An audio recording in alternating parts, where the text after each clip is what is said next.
Chapter 5 నా ప్రియుడిని గూర్చి పాడేదను విడి అతని ద్రాక్ష తోటను బట్టి నాకు ఇష్టడైన వారిని గూర్చి పాడేదను వినుడి.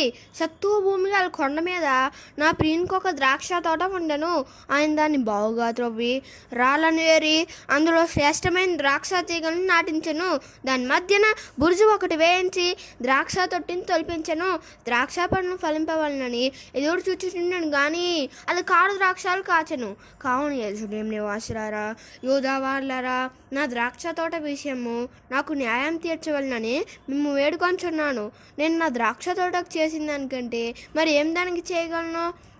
అది ద్రాక్ష పండ్లు కాయనని నేను కనిపెట్టినప్పుడు అది కారు ద్రాక్షాలు కాయటకు కారణమేమి? ఆలోచించుడి.